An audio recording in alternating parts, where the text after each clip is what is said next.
अकोल्यात सोयाबीन न उगवल्याच्या तक्रारींची संख्या 10,035 झाली असून याचे क्षेत्र 14,000 हेक्टरपर्यंत आहे। या संदर्भात 12 कंपन्यांवर गुन्हे दाखल करण्यात आलेत। पंचनामे मात्र 7,000 तक्रारींचे झालेत।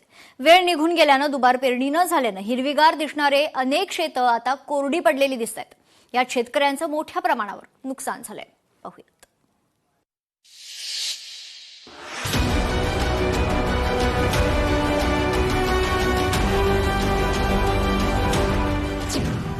अकोला जिल्ह्याला बोगस बियाणांचा मोठा फटका, तक्रारींचा पाऊस, शेतकऱ्यांना नुकसान भरपाई कधी? कंपनीवर गुन्हे दाखल झाले पण नुकसान भरपाई केव्हा मिळणार?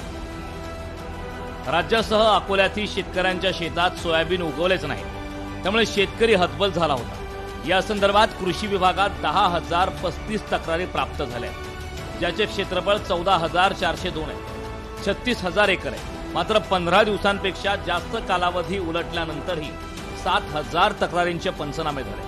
त्यामुळे नुकसान भरपाई कधी मिळणार असा प्रश्न शेतकऱ्यांना भेडसावत आहे।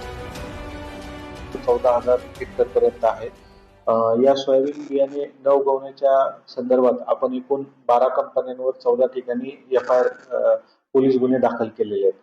त्याचप्रमाणे बियाण्याच्या बाबतीत आतापर्यंत 457 दुकानांची आपण तपासणी केलेली आहे। आतापर्यंत साधारणतः एक 7,000 हेक्टर क्षेत्राचे पंचनामे झालेले आहेत आणि इतरही प्रगतीत आहेत। 1-2 दिवसात ही प्रक्रिया पूर्ण होईल। सोयाबीन न उगवल्याने अकोल्याच्या मूर्तिजापूर मतदारसंघाचे भाजप आमदार हरीश पिंपळे यांनी पावसाळी अधिवेशनात मुद्दाही मांडला होता।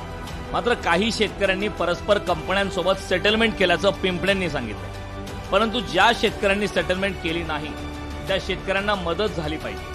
जर कंपन्यांनी शेतकऱ्यांना नुकसान भरपाई नाही दिली तर येणाऱ्या हिवाळी अधिवेशनात दोषी कंपन्या ब्लॅकलिस्ट करण्यासाठी पावले उचलतील असा इशाराही पिंपळेंनी दिलाय।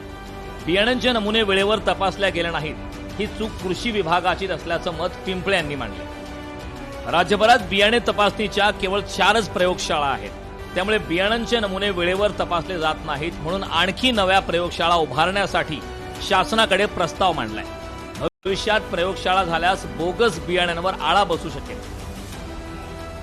चूक कृषी विभागाची आहे, कारण त्यांनी नमुने वेळेवर प्रयोगशाळेतून तपासून घेतले असते। 183 नमुने फेल आहे। मग आता 183 नमुने फेल असताना हे बियाणे कृषी केंद्रावर गेलं, शेतकऱ्यांनी घेतलं, पेरल्या गेले, म्हणून हा प्रश्न निर्माण झाला। सोयाबीन पेरणारे जे शेतकरी आहे, उगवणारे पेरणारे जे शेतकरी आहे, त्यांचं तुम्ही निरासन करा। जर निरासन शेतकऱ्याला झालं नाही तुम्ही शेतकऱ्याच्या सोबत आहोत। या ज्या कंपन्या आहेत त्यांनी शेतकऱ्याला फसवलाय, अशा सगळ्या ज्या कंपन्या आहेत त्या आम्ही 100% ब्लॅकलिस्ट करीन। गेल्या वर्षी कधी अवर्षण तर कधी अतिवृष्टीमुळे शेतीमालाचं उत्पादन प्रचंड घटलं। रब्बी हंगामातही नुकसान झालं, त्यामुळे यंदाच्या खरीप हंगामासाठी शेतकऱ्यांना अपेक्षा होती। मात्र यंदाच्या खरीप हंगामावर एल निनोचे सावट असून अद्याप समाधानकारक पाऊस झाला नाही, त्यामुळे शेतकऱ्यांनी सोयाबीनची पेरणी उशिरा केली होती। परंतु पेरणीनंतर बियाणे उगवलेच नाहीत, म्हणून दुबार पेरणी करावी लागली। मात्र अनेक शेतकऱ्यांनी दुबार पेरणीसाठी शेत तयार केली, मात्र दुबार पेरणीची वेळ निघून गेल्याने अनेक शेतकऱ्यांना दुबार पेरणी करता आली नाही। परिणामी अनेक शेत हिरवीगार न दिसता कोरडी दिसायला लागली, त्यामुळे अनेक शेतकऱ्यांना खरीप हंगाम हातून निघून गेल्याने आर्थिक नियोजन बिघडले। पेरणीची वेळ निघून गेलेली आहे।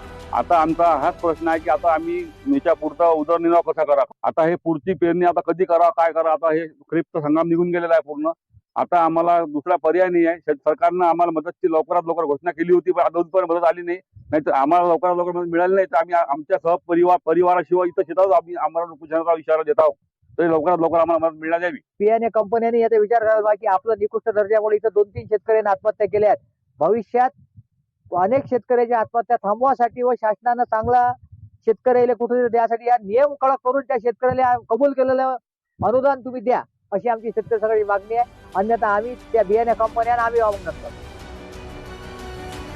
या प्रकारामुळे शेतकऱ्यांना मोठ्या आर्थिक नुकसानीचा सामना करावा लागतो, तर अनेकांनी कर्ज काढून बियाणे खरेदी केले होते, मात्र बियाणे उगवलेच नाहीत, त्यामुळे दुबार पेरणी करण्याची वेळ शेतकऱ्यांवर आली आहे। शेतकऱ्यांच्या समर्थनार्थ अनेक आंदोलन झाले, बियाणे कंपनीवर गुन्हे दाखल झाले, मात्र शेतकऱ्यांना नुकसान भरपाई मिळाली नाही। शेतकऱ्यांना नुकसान भरपाईचं आश्वासन हवेत विरलंय। अमोल नांदुरकर, लोकशाही मराठी, अकोला.